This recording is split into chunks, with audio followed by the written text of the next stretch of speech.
There you go. That's my first. That's awesome. How about you, Salutov?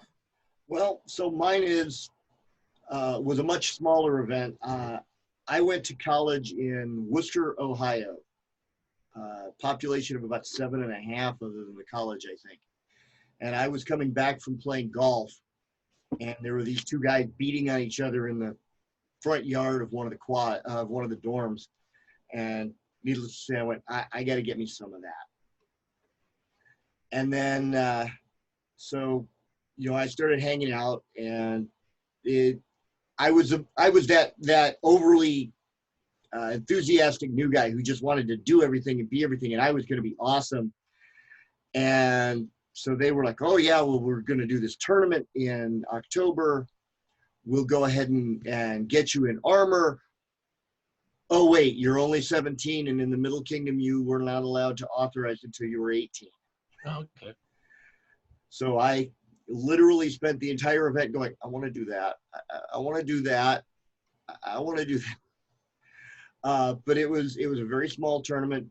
But there were a number of knights who came from was it the Barony of Cleflands, I think, and a couple of other places in the Mid Realm, and they came out. I think there were like 8 guys, and just had a great time and listened to the music, and went to the after revel, got my first cloved fruit.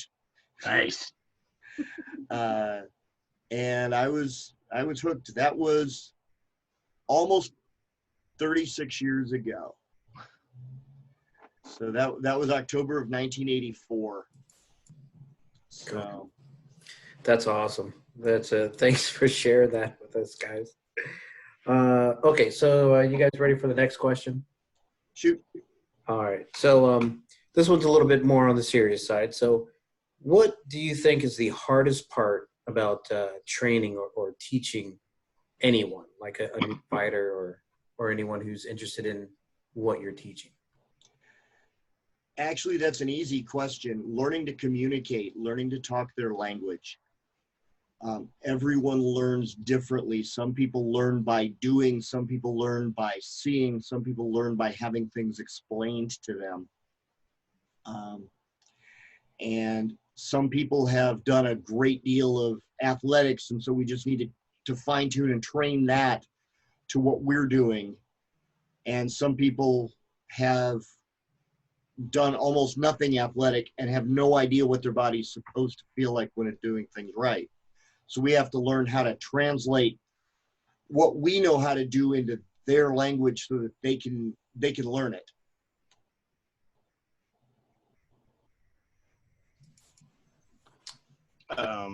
So I think that if I can take over there, Yeah. I agree with you that a real thing with each student is that each student is entirely different, and so you're going to have to figure out how that particular person does it. But the thing that was really difficult for me to learn to do was to be able to voice what I do. And so I was a fighter who I could see another fighter do it and then just do it, right? And so then when I had to explain to guys, like, well, why don't you just do it, right? You just do the thing, right? And it was very difficult for me to realize that there were 6 steps from here to where I hit the person that I subconsciously do, right? And so I had ended up lucky enough to work with some people that were, well, my knight was a school teacher and a football coach. And so he was really good at breaking things down. And then, so what I started to do was try to emulate him, like his style of teaching, right? And then also I worked with Sir Artos down in Caid. And Artos and I known each other forever. And one of the things that was really nice about him, since he does know me so well, was that we learned a kind of a shorthand where I could say, like, well, I do this. And then he would say, well, you do this step and this step and this step. And I would say, oh, I didn't even know I did that, right? But now I can look back, having learned all those things, and then I can then apply that when I'm talking to someone. And it is like I said, each student is completely different creature. like you were saying, Leotolf, that some people are athletic or whatever. And like, I always try to say it's like a toolbox, right? So everyone starts with some tools in their toolbox. Maybe you are just big, or you're fast, or you did jujitsu, or you were, whatever. And then what you do is you have to figure out how to use those tools for that particular student. And which is actually, it's really fun, to be honest with you, to do that. That process is really good, because what it does is it causes someone like us to have to re-engage, right? And it allows us to sometimes even break down things we're doing in our fighting, right? And then now we can even improve ourselves by learning to teach the techniques better. And so that's my take on that. I hope there's some good information there. I agree completely that we all work a little differently. Every student is different. One of my early teachers, Duke Stephen of Beckenham, would teach kind of steps A, C, and E. Right. You got to figure out how to get from A to C and then from C to E. But this is where I'm getting and kind of the path I'm getting. But you got to find your own route. Yeah, I can see that. And that sounds like Beck. And that really improved my ability to learn. Right. Awesome, man. This is one of the reasons I love this show so much, or love doing this show so much, is like all the information that you guys are putting out there is just, it's really good stuff. Sure, go ahead. And since we, I don't know who's out there, but I'll say, like, part of the thing that you could do is that feel free to come up to me if you see me at events and talk to me, even if I don't know you. I mean, I will show you any tool in my toolbox. And so definitely come up and just grab me for a minute. I've got time for, almost everybody. So I'll make that time. How about that? And I will second that. Anytime you see me at an event, come on up. I'll be happy to show you what I can. And if I can't help you, then I can turn you to somebody who can. That's right. Awesome. It's great. That's been a common thread with most of the knights that we've interviewed so far or had on the show so far is, they want people to come up. They want them to approach, this myth that, knights and peers are unapproachable. It's just that, and there are some out there who are harder to approach than others. But in talking to some of them, they don't realize that they put off that aura. And so they want people to come and, talk to them. Right. So it's really great that you guys are telling folks to do that. Yeah. And here's the thing, honestly, even if I was one of those people giving off that aura, I don't realize it. And so I'm over there hoping someone comes to talk to me about fighting. And so, just to avail yourself. There's so much information in these knights that's trapped in there. If they don't get it out and share it, it's a waste. And so please come over and ask us. Awesome. Next question. All right. You guys, you ready for the next question? Sure. All right. So the next question is, in your opinion, what is the greatest hurdle that unbaits face on their path to knighthood?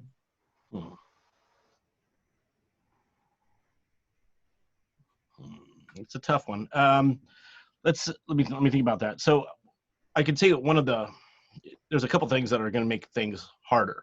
One is a lot of unbelted people are maybe they're in areas that they're isolated, right? And it's hard for them to travel and get they're not getting the access to the large, like, kind of a database that all the fighters have where there's larger practices. And what can end up happening is fighters kind of become like insular and kind of they get really good at fighting just each other, right? And if the trick is that they have to be go out and go to those places, and a lot of times they're far away. And so if you want the good information, you have to go to where that's at. And maybe that's what I'm trying to say, is that drive may be the hardest thing to overcome, because if you're like 2 or 3 guys that go out once a month at fighter practice, at your local practice, it's going to be very slow curve for you to learn, right? And if you're willing to put in the time and jump in the car, and I know it's drive through that hour of traffic after work or whatever, which is a pain in the ass, it's going to be worth it though. And I'll tell you why is that when you're doing this type of practice, so if you're doing like 1 practice a month, right, your learning curve is super shallow. You're still learning, right? But when you start doing like more practices with a better like kind of a pool to draw from, what you end up having is a steeper curve because of it. It's just exponentially more, right? The more times you're in armor a month, the better it is. Like, I've seen guys say like, well, how did that guy get knighted so fast? He's only been in the SCA 4 years or whatever, right? Well, he was doing 3 practices a week, right? If you're doing 3 practices a week and he's doing 3 practices, you're only doing 1 every other week, within 2 months, he's got a year's practice on you, right? And so if you think about that, it's just really, it's getting off the couch, getting in the car and going to practice. That's the hard part. And I think that's right now is one of the hardest hurdles is making sure that, you go and do it. There's, again, with each person, there's going to be individual issues, of course. But I think that, that's the hardest hurdle. Everything else is this high, and that's a big high fence. So it's a good one for me. I think Thorfinn really hit that on the head with drive and motivation. I think that the hurdle changes over time. When you first start fighting, you've got all the drive in the world because, oh my God, this is so fun. I can't think of anything I'd rather be doing. And especially if you're not getting out to the practices where you're learning really quick or making progress, then it starts to get harder. I spent a lot of my formative years 4 hours south of anything in the West Kingdom. And it was hard. We did 2 practices a week-ish. And, but I was not progressing, so I would go to events and get my head handed to me over and over. And so it would get harder to have that drive. And then later, when I moved up to the central part of the West Kingdom, I was going to Bart and Mission, which are 2 of the major practices in our kingdom. At the time. Every week, yeah. And just at practice 2-3 times a week, going to my nights on Sundays. So drive wasn't an issue, but I started to get the why am I not getting recognized for getting better? And then my ego started to get in the way. And I think we find that happens with a lot of people is those hurdles change and sometimes they come back around. Right now, a lot of us are having motivational problems. But you run into, I just finished this really long project at work. I don't want to get off the couch and go to practice. Or there's this guy that I just don't like at practice, so I'm not going. I don't want to get into it with that person, so I'm not going to go to practice. And we all end up with different hurdles at different times. But drive and the individual, my biggest hurdle was me. So. Well, I agree there also. Before I got knighted, there was a period of kind of expectation. People were coming up to me and saying like, hey, you're getting close to getting knighted, right? And I started to think, yeah, I am, right? And then, it's actually something that I think once you get past, everything opens up. What I mean by it is like once you quit caring about that as being the goal, and just bettering your fighting and your martial art, right? Once that becomes the goal, then the other stuff just kind of falls away, and it's not easy because you do kind of covet that recognition, I think. And I saw, I went through it for sure, you know, and I'm sure a lot of you know, up and coming young fighters, or, you know, or people that have been fighting for a long time even, you know, and haven't gotten knighted, they wonder too, right? And the one thing I can say about that is that each path to getting knighted, each person's path is completely different experience. There's commonality between each knight, but each one has their own individual path, and there's no easy way for you to get from point A to point B, you know, and then tell another guy that you just do this and this and you're there. It doesn't work like that. And so you can't put like your experience of what, you know, what the things you did onto someone else, or when you see someone else, not understand why either, because they're different paths. And so you should focus on your path and not sweat what's happening with everyone else, and let that go. And that's the trick, right? Is to let it go. That's not the easy thing, but we're all working on it, right? So. Awesome. And I think that's really great information and encouragement, especially for times like this. Like, you know, we haven't been able to do anything for the last 2.5 months now. And it's very difficult to, you know, get up the nerve and the or not the nerve, but just to get your ass in gear and get out in the backyard and swing at the pel. Couches have a huge gravity well. Yeah. Well, couches and pets and all that, they tend to make you sleepy. Couches do make you sleepy. I can tell you I struggle with that myself. Like, I got a pel in the backyard, and I'm trying to do my 100 blows a day, and I got upped it up to actually 300, you know, for a while. But they're like, sometimes I'll miss a day or two, and then I'll be like, you know, it's just that I think what it is outlying stress of just being locked down. And us, you know, we need to remember, you know, when you're having one of those bad days and it sucks because we can't go and do the activities we love, that it's okay. You know, everything's gonna be okay. Just tomorrow, start again tomorrow. There's no rush, right? You start again tomorrow. It's a new day. And so, you know, don't beat yourself up if you're not feeling it, because it's hard right now. You know, I mean, I know where my armor's at. I haven't worn it in months, and it feels weird. I do my shield and sword, and that's about it. You know, so sorry to rattle on, but anyway. No, that's actually the next question.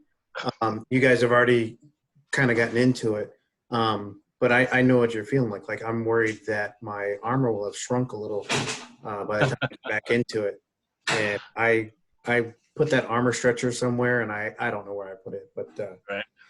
But the next question was, like, what do you suggest to do to get yourself back into the right headspace after a time like this, where, you know, we're all being stuck inside and everything? Like, I know Sir Leotov, he has been doing his afternoon pel sessions that he puts up on Zoom. Yeah, that's cool.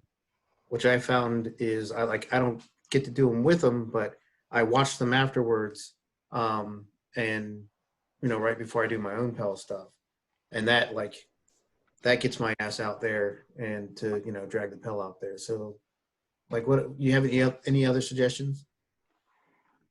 Put your armor on and do it. When we get the opportunity, I'm thinking about just trying to get a huge practice going at the park across from my house. Get as many people there and kid as we possibly can. We all have something that drew us to fighting in the first place.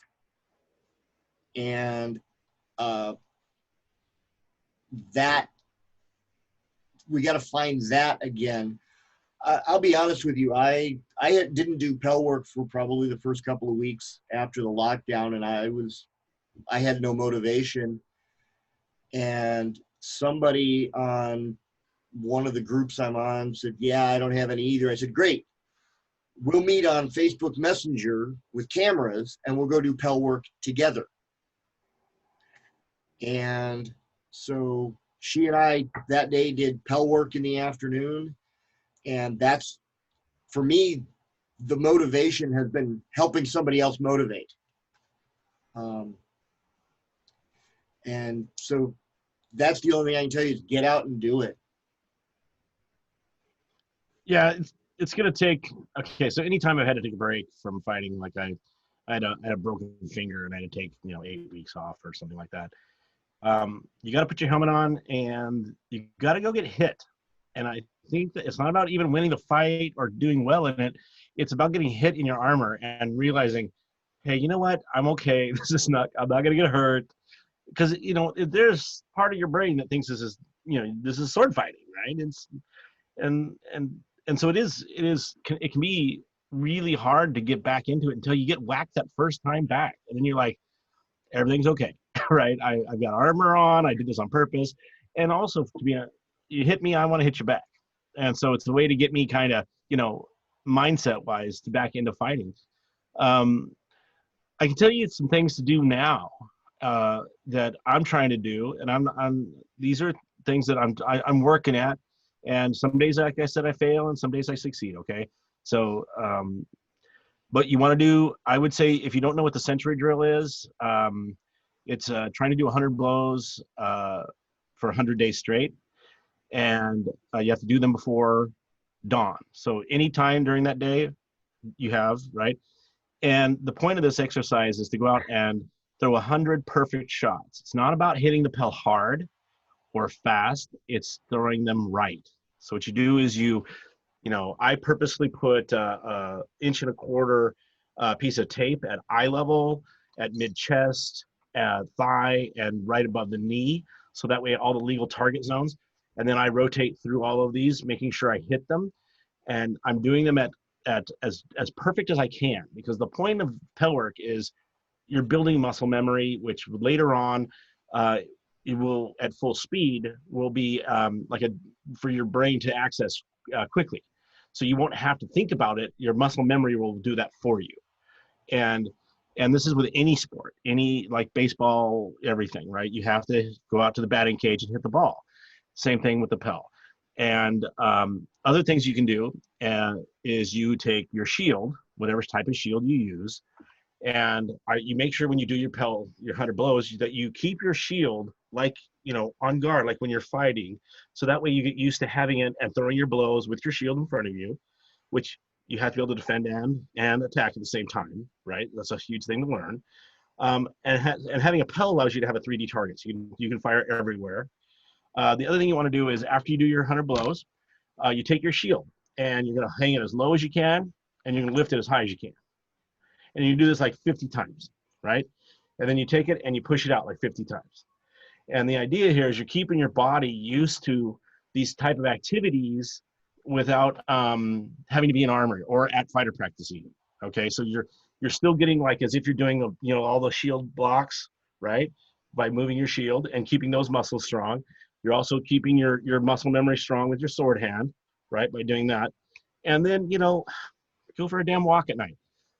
Try and get some exercise. And it's hard, like I said. And tonight we're gonna go for a walk. Got to get those 10,000 steps. So, but it's all pays off in the end. All of this stuff pays off in the end. Practice and sweat now and live forever a champion, right? So, Muhammad Ali, learn from him, the great GOAT.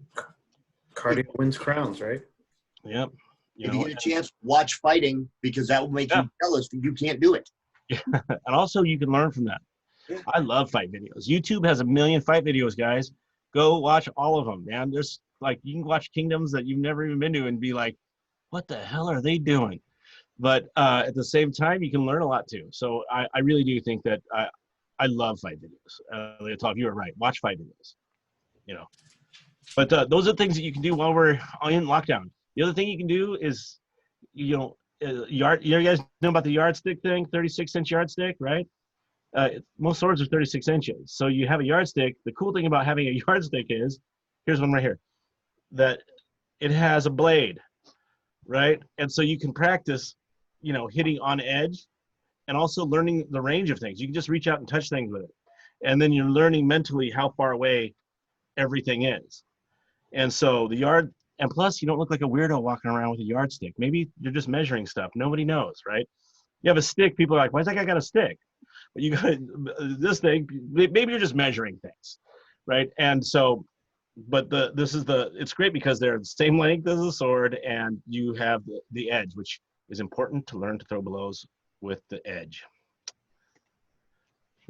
Amen. Right? You know, that yardstick thing it's hilarious, but it's also ingenious. And I've never heard that. I've been playing SCA since I was 16 years old, and I've never heard that suggestion. And now that you say it, it's like, well, that is I think Havek and I both do it. idea. Yeah. Havek and I both have done classes where we both didn't know until we did the class together that we talk about the yardstick. And so it is, and you can get them almost anywhere. You know, You can get them at the dollar store for $1. And so I think they're a great tool. But what's I guess we're ready to next thing. Yeah. Okay. So now I've got a tough one, and this was specifically for Sir Leotov. And this one comes in from Merrick Ben Barrel. And the question is, Leotov, how difficult is it to be you? What is the true struggle in being Captain America? And does Duke Edward of Adenvelt ever ask you to fight for pink slips? So 3-part question, 3-part answer. It's pretty easy to be me. I've got lots of really great friends and people who seem to think I don't do too bad a job of trying to be like the captain. But it is difficult because, yes, I do occasionally ask myself, what would he do in this situation?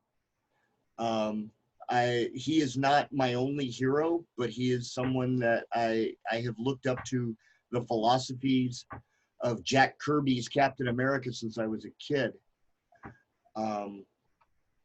Catch me sometime. There's a great story about Kirby in the early days of Captain America and in the early days of World War II. But, and as far as His Grace and I, we have a meeting of the minds. And so we have certainly discussed fighting occasionally, but we don't fight for pink slips. But we do exchange gifts often. Captain America gifts in specific. So in general, it's really easy to be me, and having that relationship with His Grace is one of the joys of my SCA. Awesome. So, y'all, Thorfinn, here's a question that's specifically for you. All right. And this is a good one. I think you're gonna like it. And this is from Claudia Linder. What is your best no shit there I was war story? Oh man. My best or my favorite? Those are a lot of, so there's a lot of them. But I think maybe the one that springs to mind, we were at a Panzik, right? And we had formed this kind of Western alliance. So all the Western kingdoms are all like kind of together as a block, making it so kind of the way Panzik works is that, you know, the Western kingdoms only get like sometimes 6 or 7 fighters, sometimes more, obviously. But if you have 6 fighters or 10 fighters, they don't really give a shit about you, right? And so they kind of just ignore you. But we worked on this idea to make this Western alliance, which would have, 40 fighters now or 50 fighters, because we would have Kaid and we'd have Atenvelt and Antir and, Artemisia, and all of us block together and be like, no, we all vote as one thing. And so now we actually got to be used. They felt like that we were a valid group. And we all get out there to this one bridge battle, and they had this, for some reason, an engineer built 4 bridges over one river, all 100 yards apart, right? But some hokey bullshit like that. But so we go out there, and they won't fight us.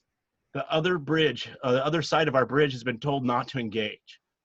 So we're just standing in the sun at Panzik, which is boiling hot, and they won't fight us. And we go out, they just step back. It's really dumb. And we realize, and finally I'm like, screw it. And I'm like, kind of like, challenging guys. Cause I bring 3 weapons to the warfield. I bring a 9-foot spear, my Dane axe, and a fighting knife. And my fighting knife's kind of like a billy club. And so I challenge this guy to come out and meet me on the bridge with my knife. Right. And I come out and we get a little grapply, right, to be honest with you. And I come in, and at one point I've got the guy's head like this, and I'm just like stabbing him in the face like that. And like I remember I shove him over like this, and I'm like, I turn around, I look at the guys, and they go like, yeah, and they're all like, no, like that. And I'm pointing at the guy like, and I realize, oh shit, did I mess up? I turn around and I'm like, I bend over and I give him like a weird handshake, like, hey, we're cool, right? Like, I mean, literally, I stole the guy's wallet, and like beat him up in front of God and everybody. And then, that was a fun one. No, I wasn't. Yeah, my lady just asked me, were you King of the West at the time? And I was like, I think I was Queen's champion, but no, but it was super fun. The guy was a really nice guy, actually, but that was a fun one. I think the craziest one is this is gonna sound insane. Actually, it's hard to even say. There was a Panzik where when I was king, you guys have to drink now. Oh, cheers! I have to do it too, I guess. Well, we were supposed to hold this the doorway of the castle. And this particular year, the side we sided with was incredibly outnumbered. Like they had 400 extra guys on us for sure. And so they built a column, and it was like, we're supposed to hold the castle. It's a timed battle, and they're just going to they have limitless resurrections. And so the object is obviously see how long you can wait.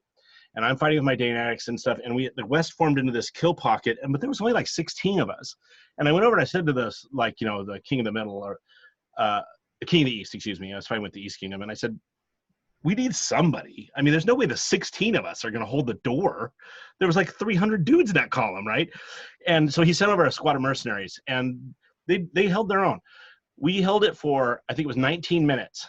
And at one point, it was effing insane. Guys were coming into a kill pocket. I remember it was just like cutting wood, right? And I lost track at around, I think 40 or 50 guys that I had killed in a row without dying. And Helgi was my banner bearer, but he was fighting with a spear. And he was around 40 or 50 guys. And I remember we stopped, and it was like, Gimli and Legolas type of a thing, right? And I was like, I can't believe we're alive right now. And he's like, I cannot believe you're alive right now, right? But it was independently confirmed because Sir Gurn from Montier was above marshalling, and he came down. He's like, I've never seen shit like that in my life.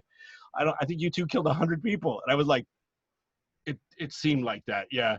But it was bonkers. Robert of Woodsend was in the corner, and he was, just savaging guys, just hooking them and throwing them on the ground. It was just like, it was out of control, but it was amazing. It was a really, really, that one was probably, that's the no shit story that no one would even believe is real. I don't even believe it's real. And yet it happened. So. Oh, it sounds awesome. I wish I could have seen that firsthand. I wish I could remember it. When I'm really fighting, I don't have any memory, so I don't write to memory, so it's all gone. Yeah. So, like I've had people come up to me and say, like, what was that blow that you threw in the tournament? I was like, I have no idea. I don't even remember the fight. And they're like, oh, that's weird. Like Uther can remember every fight he's ever had.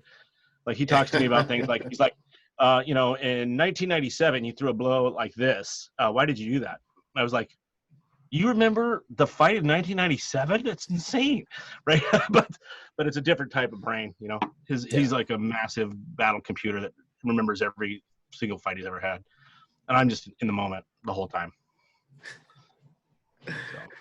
But thanks. That was. I hope you liked those, Claudia. All right. So I've got this question here. I'm not exactly sure who it's for, but I'm guessing that one of you will figure it out pretty quickly. Who is your favorite Squire brother, and why is it Artis? He told me he was going to send an awkward question in tonight. Who is my who is my favorite Squire brother and why is it Artos? I didn't think it was Artos. Who Artos? I know a guy named Liam. So, of course, it's you, Josh. You big Josh.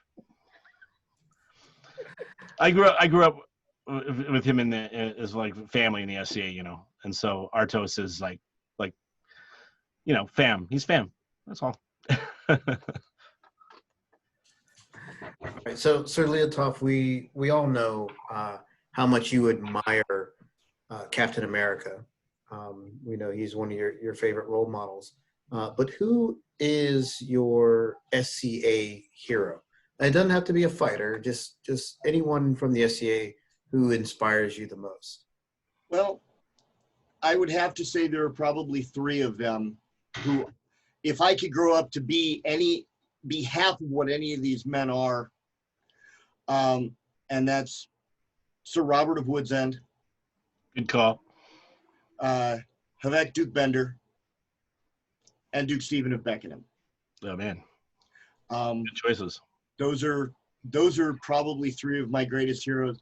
I have so many heroes in the SCA. The guy I'm sitting across with at the table here is one of my heroes. I remember the first event we met down in Border Winds. Yeah. About 92. Yeah, that's right. It was a Baronial Championship tourney. Yeah, and that's when we met, and I've respected him ever since, and he's been one of my heroes. I told Logan this earlier. Jarl Thorfinn was the king who offered me the accolade of knighthood, and so he will always hold a special place in my heart that he felt I was worthy of that. Still are. You know, here's the thing, it's not one goal, right? It's being worthy of it all the time, right? And sometimes we fall, and sometimes we we succeed, and so it's a ongoing process. Being a knight it's not like you get there then you know everything. It's actually that's like the jumping off point. Now that you've got there, you're free to kind of run, in different create your own way of being a knight, and there's no one way. There's like many.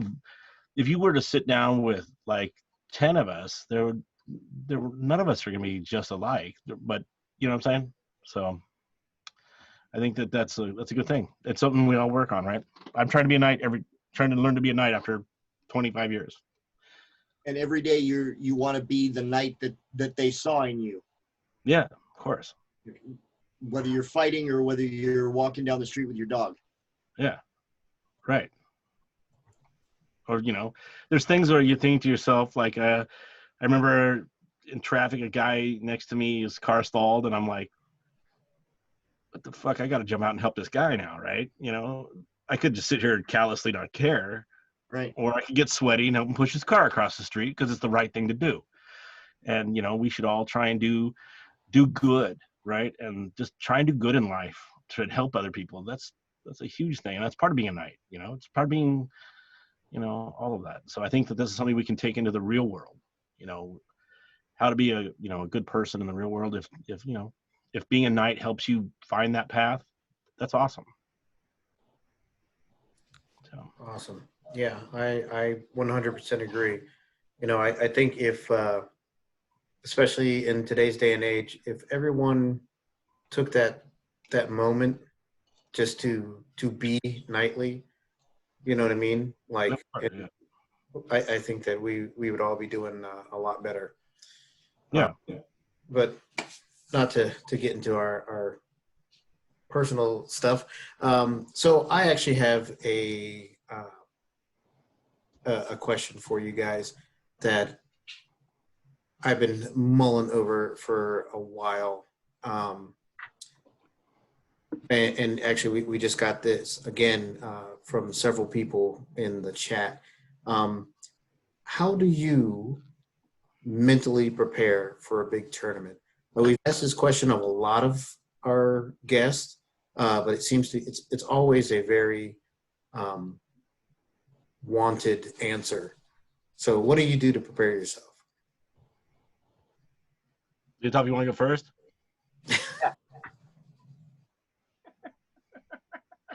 I'm please.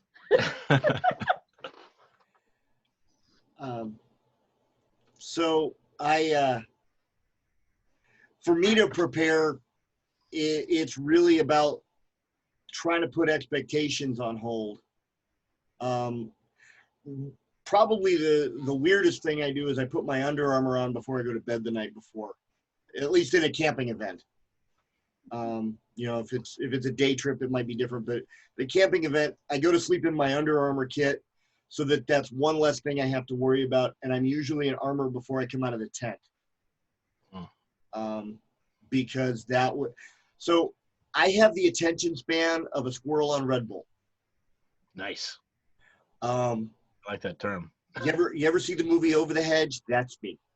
And so I get easily distracted, and I don't want to rush to get into my armor before that large tournament or any tournament. I don't want to be rushing to get things because I don't want to forget things. I don't want to go out to Marshall Point and have them go, did you forget your elbow? Because that just screws with my headspace. So I want to be prepared so that I don't have to do things differently. I want to eat something so that I don't start feeling, especially for those of you who've ever been to a Western Crown, there's a whole lot of hurry up and wait. Go get inspected by 9:30 because lists close. But we're not actually doing invocation until noon or, 11:30 noon. So there's a lot of hurry up and wait. So I don't want to get hungry or start running out of fuel in that zone. So to be honest, most of my mental preparation is physical preparation. The biggest single mental thing that I do is I keep the favor that my lady gives me to wear in my helmet bag. And before a list, I take that favor to her and I ask her to put it on me. That's cool. I ask her to find me worthy to fight for her that day. She hasn't yet told me no, but it could happen. So I want her to put that on me and send me out there. I want that to be the thing that I'm remembering. I'm not fighting for me. I'm not fighting for whatever the prize is. I'm fighting to elevate her glory. Yeah, that's awesome. Did I stall long enough, Thorfinn? No, you're fine. So kind of the deal with me is I this whole thing about learning to not care about winning. And this is a massive step in any fighter's career, and it's actually something that I think is imperative to making a big leap. Okay, you have to stop caring about winning, and what that means is, which is insanely difficult to do, right? And so when I said some people never achieve this, and the whole point is that when I'm in practice, I want to go into the fight with a clear mind. I have no anything, right? It's all about having done all the work ahead of time. So I did all my practice and all those things, all the years of all of that. And then you go into the tournament and I just don't even think about it. And the reason is I'm just shedding all that crap. Because as soon as you can stop caring about winning, you've released a lot of burden off of you. And the other guy, I guarantee you, is worrying about winning. And if he's over there fretting about winning and you're not, you're just present in the moment, you're there to fight, right? Only one thing, the outcome is one person's going to win this fight. So if you're freaking out about it, right, then it's doing you no good. So let them carry all that weight. Let them carry all the baggage, right? So what I want to do is I want to be in good enough mental condition, which is due to practice, right? And go out there, present my fight, and just let it happen organically. That's what I'm trying to do, right? I do have a thing I do. I do a focus, which is, I can tell you, I think this is a good thing. Tournaments are complicated. There's a lot of things going on. There's many things drawing at you, right? There's people want to talk to you. You got to go to invocation. You got to bring your damn cards over to the table. You got to do all these things, right?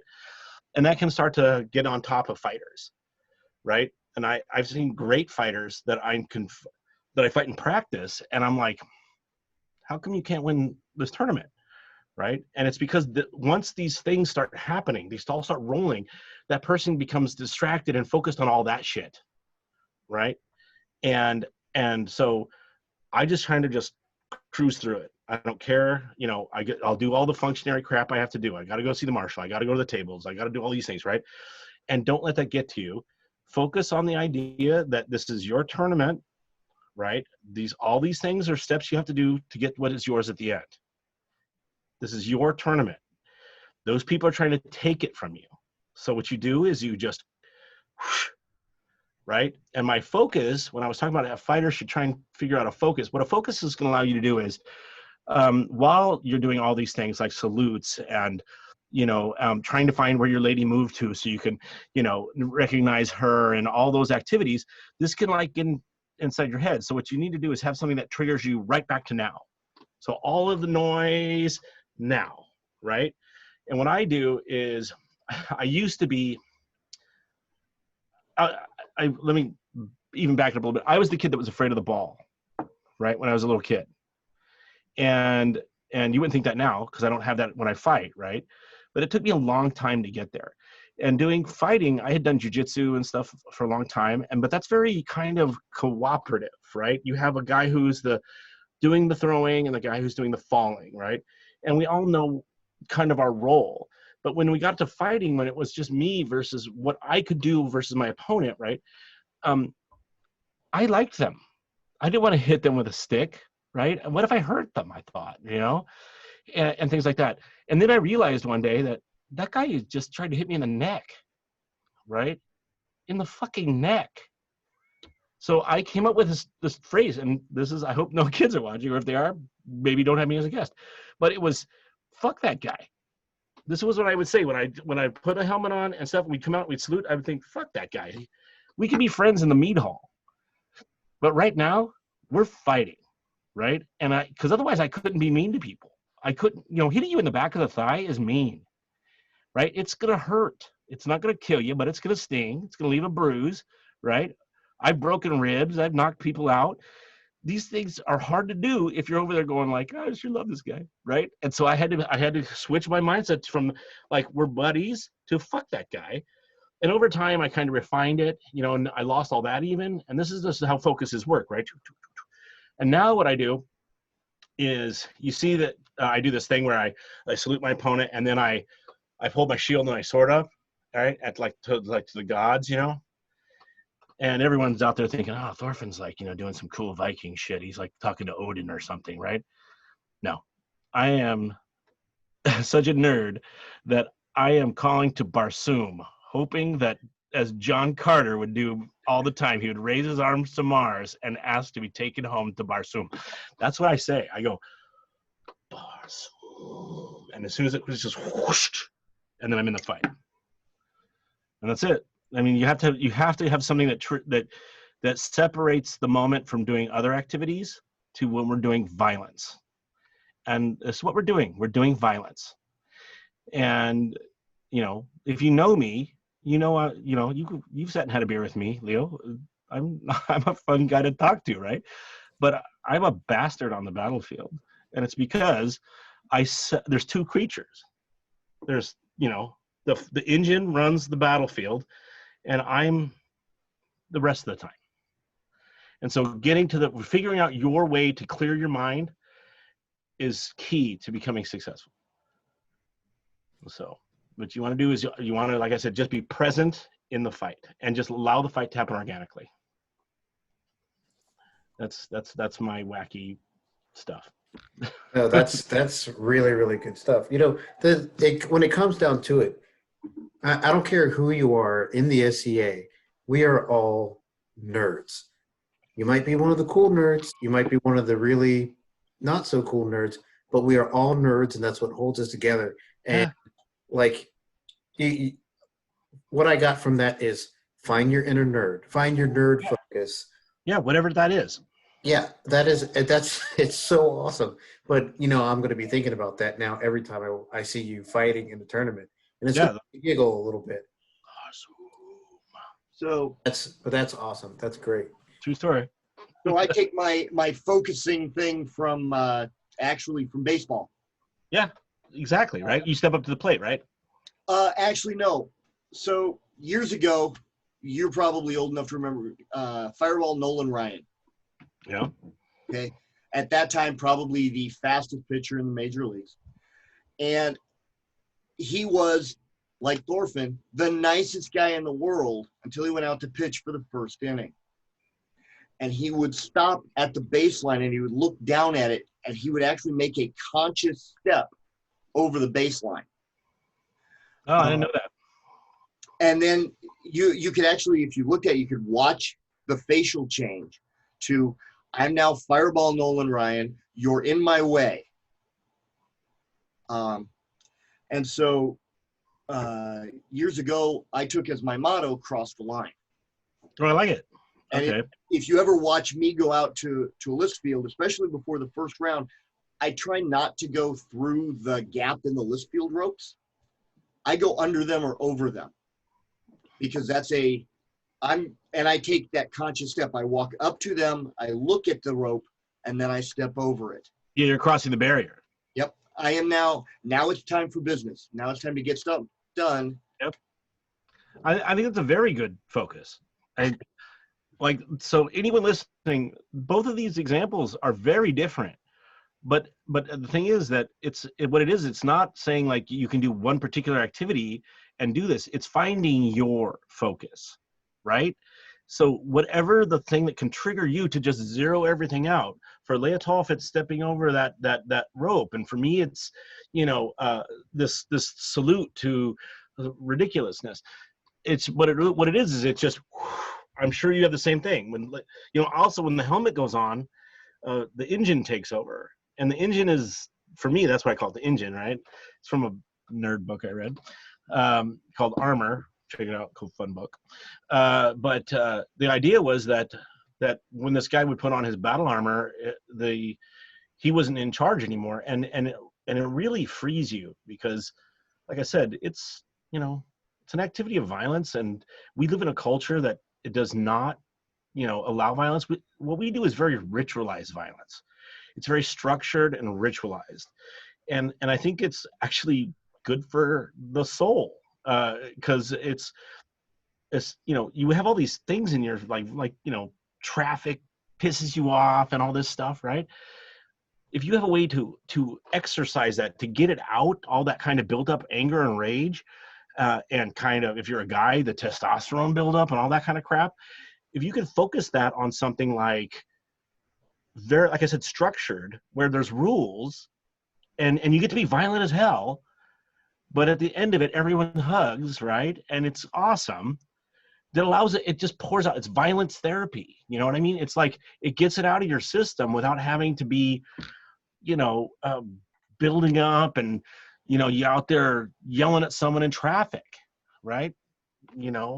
So I think that this is one of the good parts about what we do.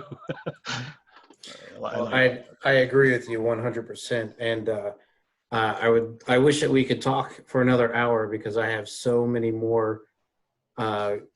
more information I want to wring out of the two of you. So look, we've got to close down now. My hour is up, but I'm going to ask you this in front of, God and everybody. Would you guys come back on at a later date? Sure. Yeah. Pick a date. Will do, because I think we could all benefit from getting more out of you. And I'd really like to continue this on. I always like talking to you guys. You're always full of more information than I can take in at one time. Gentlemen, I have to thank you so much for coming and being on the show. I really do appreciate it. And I know that our Unbelted community appreciates getting to know you guys a little bit more and seeing what makes you tick. all of your advice and everything really helps us out. So on behalf of them, I'd like to say thank you. Thank you. Thank Can you. I also reiterate, guys, come up to me and talk to me. I will gladly help any one of you. And I'm sure I speak for Sir Leotolf as well. We're here. So we want to help you. We want to, we want to be there for you. So thank you guys. Thank you for having me on the show. I appreciate it. Absolutely. And I will just end with this. Hey guys, if they'll talk to me, they'll talk to you. So go up and bug them at the very first event or next event that we can get to. That is what they pay us for. Yeah. To help you get where you want to go. Absolutely. So I also want to thank everybody who sent questions in. If we didn't get to your questions this go around, I promise you they go into the bank and you'll see them on another episode. Remember, the only bad question here is the one that you don't ask. So thank you again. We'll see you next week. And actually, next week, we're going to have 2 shows. You all know that we had a few technical difficulties with a couple of our episodes, so we're going to do reshoots. So you guys are going to get to see a whole brand new episode with Duke Mark and Duke Kvek, and also Viscount Sir Fergus and Giles of Red Hue, Sir Giles of Red Hue. So if you guys, yeah, so if you guys did not get to see those live, well, we're going to bring those guys back so that we can get a good recording of them. So that means you're going to get that double dose if you did get to see them live last time, because it's going to be all new questions. So if you enjoyed the show, do me a favor, go to our new page on Facebook, like and share it to all your friends, have everybody come. We have the next 2 events coming up are already there. Share those with folks too. And just give us a good send-off. We love doing this, and we'd love to have more people benefit from it. Gentlemen, would you like to say anything before we head out here? I would say Saturday I'm going to be doing a joint conversation with Duke Mark and Duchess Ava called Fighting Not for Frost Giants. And it's going to be about kind of just that. It's how not a giant fighter can and learn to generate power and excel in our activity. And it's Saturday. And so tune in. And we also have a doc online where you can look at all of the kind of information that we'll be going over and be able to, look at that. So thank you guys for having me on, and I'd come back anytime. So just let me know and I'll put it on my calendar. Excellent. Well, to you. Sir Leotolf? To reiterate what Jarl Thorfinn said, I'll come back anytime. Thank you so much for having me. And if anyone wants information, come up and talk to me. I'm usually really easy to find. I'm usually in some form of red, white, and blue. But yeah, this was great. And thank you for putting this together, Logan. Yeah, Logan really is cool. Thank you. Really. Absolutely. And I couldn't do it without my crew. They're absolutely awesome. And we will get them properly thanked coming up here really, really soon. You guys know me. I like to thank people. All right. So that's it for tonight. We will see you next week. Don't forget, we will have 2 episodes coming out next week, Wednesday and Thursday. So if you can, and just look out for the events, go and like the page and you will get updates to when those events come out. So thanks again. Bye. Rock on your hearts.